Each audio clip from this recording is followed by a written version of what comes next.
acceptance is a big part of life. People say, I give you a blessing, bracha, that Hashem should not give you any problems. I don't know if I'm big enough of a rabbi to give you such a bracha, but the blessing, maybe a biggest blessing I could give you is that you should accept your situation. Because many times when you accept your situation, you would find that within that situation lies a great blessing. And you don't see it right now, but when you accept it, you will see the blessing will appear. There was a great story of a father who was very rich, and his son was very smart in school. He did very well. He was a straight A student, and he got a 4.0. 4.0 means that you're a straight A student, and he did really good in school.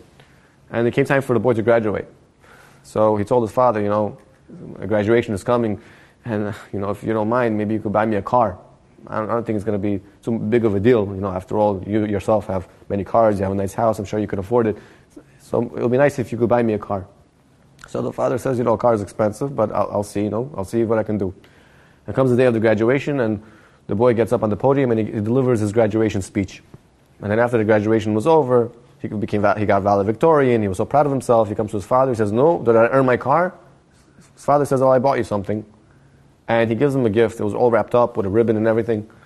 And the boy takes off the ribbon and he opens the box and he sees a Bible. He sees the Chumash. He looks at the Chumash, he says, I don't understand. What did my father just do? He gave me a Chumash? Where's the keys to the car? He was very upset at his father. He decided he's not going to talk to his father. And you know how these things go. Once you stop talking to someone, the anger starts building up, and if you don't resolve it right away, it just becomes a full-blown scandal, and one thing leads to another, and he just decided he's not going to speak to his father for a week, and then it became 2 weeks and a month, and eventually he moved out. He got married, and he moved to a different part of the country. He hasn't spoken to his father for 35 years for something so silly. All because his father didn't buy the car. My father has the money. What's his problem? He couldn't buy me a car. He doesn't care about me. I made him proud. My whole high school year, my whole school, everything I did was for him. I just wanted to bring those grades for him. And in the end, I asked him for a car, and he gave me a Bible. What do I need the Bible for? And the day that he got the Bible, he threw it inside the closet, and he collected dust for many, many years. 35 years later, he was a grown person. Baruch Hashem, he has his own family. He had a wife and kids, and he has his own cars. He doesn't really, need anything from his father. And he thinks, how silly of me to just not talk to my father, and I never called him, and I ignored his calls for a number of years, and he stopped calling me. He figured, maybe I should go and visit my father. He wanted to surprise him, but he couldn't because he was busy with work, and he waited for the opportune moment when he has he has a break. So he decided that, time has finally come. I'm going to go visit my father, and he went traveling to the other side of the country to surprise his father. When he got there, he found out his father already passed away. And he was very broken, he was very sad. Had to take his plane ticket, buy himself a plane ticket.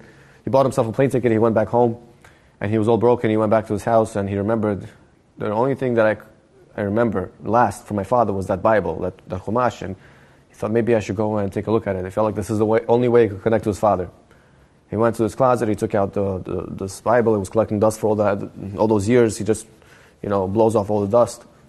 And then he figures, what's the point of having something if you don't use it? Maybe I should open it up, see what it is.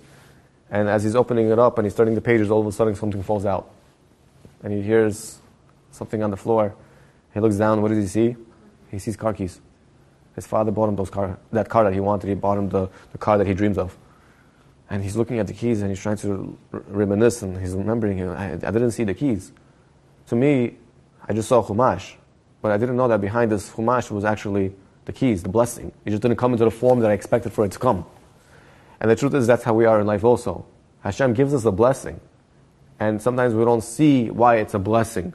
To us, it looks like it's a curse. To us, it looks like it's so inconvenient. To us, it looks like God is just torturing us. Hashem, I thought I deserved this. I don't deserve this. You don't like me. You hate me. But Hashem says inside this that you're going through, there's a great blessing. And maybe to you, it looks like it's not a blessing, but I see the full picture, so I know it is. It's a bracha in disguise. So if you just accept it, he would just open the Chumash from the beginning, he would have seen the blessing. The problem is, if we don't accept it, you don't see the blessing. Sometimes all it takes is just accept the blessing. Who said that Hashem wants you to serve Him when everything is good?